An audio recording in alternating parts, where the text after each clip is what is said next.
ഒരു കടലാസം തുറന്നു വെച്ചിട്ട് ജനങ്ങളെ പറ്റിക്കുന്ന ആ കഥകൾ മുഴുവൻ അങ്ങനെ കഥ കഥ കഥ കഥ എന്ന് വായിക്കുമ്പോൾ അതിനെ ഞങ്ങൾക്ക് എതിർക്കണ്ടേ? കാരണം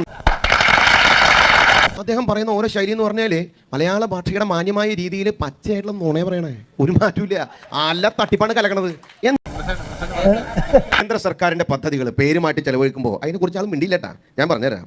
എന്തേ PM ആവാസ് യോജന, നിങ്ങളുടെ പേരെന്താ അറിയോ? Life mission. അടുത്ത കാര്യം പറഞ്ഞുതരാം. രണ്ടാമത്തെ കാര്യം ഈ MGNREA എന്ന് പറഞ്ഞ സംഭവമുണ്ട്, നിങ്ങളുടെ പേരെന്താ അറിയോ? അയ്യങ്കാളി തൊഴിലുറപ്പ്. രണ്ട് സ്വച്ഛ് ഭാരത് മിഷൻ, നിങ്ങളുടെ പേരെന്താണെന്നറിയോ? നിങ്ങൾക്ക് ആ കുട്ടിക്ക് പേരിടുന്ന ആ മന്ത്രിനും കൂടി വെച്ചോ. അടുത്ത പേര് ശുചിത്വ മിഷൻ. രണ്ടാമത്തെ പേരെന്താണെന്നറിയോ? PM കൃഷി സമ്പദ് യോജന. അതിന് നിങ്ങളുടെ പേരെന്താണെന്നറിയോ? KM മാണി മൈക്രോ ഇറിഗേഷൻ പദ്ധതി. ആയുഷ്മാൻ ഭാരത്, നിങ്ങളുടെ പേരെന്താണെന്നറിയോ? കാരുണ്യ ആരോഗ്യ പദ്ധതി.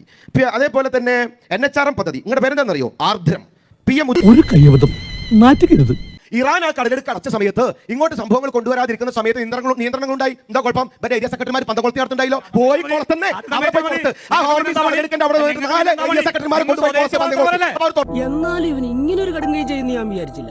വടക്കാഞ്ചേരി മേൽപ്പാലം പണിയാൻ പ്രാപ്തിയില്ലാത്ത ചേരിചേരണ്ടാക്കാൻ പോവാണ്. വടക്കാഞ്ചേരിയിലെ ഈ കർക്കിടക മാസത്തിലെ നല്ല കർക്കിടം മിഥുന മാസത്തിലെ മഴ അങ്ങോട്ട് പെയ്യുമ്പോൾ അവിടെ പോയിട്ട് കല്ല കെട്ടി 8 കോടി രൂപ ആക്കിയിട്ട് കല്ല് ഒഴിച്ചാൽ പോയി 8 കോടി പോയി കല്ലു പോയി. എന്നാ തന്നെ ചേരിചേരാനായോ?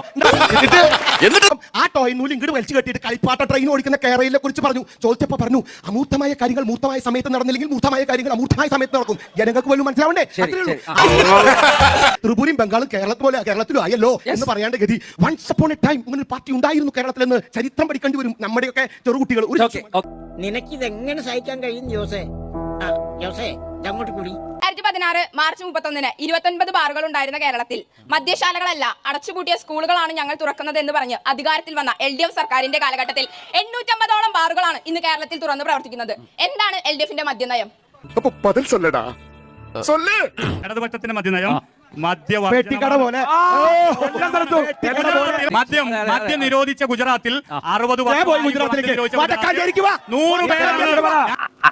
അതല്ല ഉദ്ദേശം.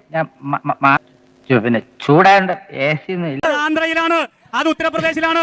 ഇവിടെ മദ്യം കുറയുകയാണ്, മദ്യത്തിന്റെ ഉപയോഗം കുറയുകയാണ്. 12 മണി വരെ ബാറുകളുടെ സമയം നീട്ടിക്കൊടുക്കുകയും കൊല്ലമായിട്ട് ഒരാൾ പോലും ഒരു വിഷമദ്യം കുടിച്ച് മരിക്കാത്തതാണ് ഈ കേരളം. ഈ കേരളത്തിൽ മദ്യത്തിന്റെ ഉപഭോഗം കുറയുകയാണ് എന്ന് നിയമസഭയ്ക്കകത്ത് മന്ത്രി കൊടുത്ത മറുപടിയുണ്ട്. മറുപടി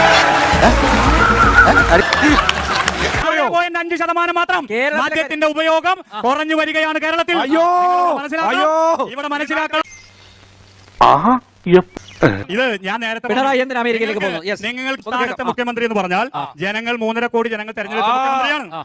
അദ്ദേഹത്തിന്റെ ആരോഗ്യം സംരക്ഷിക്കാൻ ഏത് ചികിത്സയും കൊടുക്കേണ്ടത് ജനങ്ങളുടെ ഉത്തരവാദിത്തമാണ്.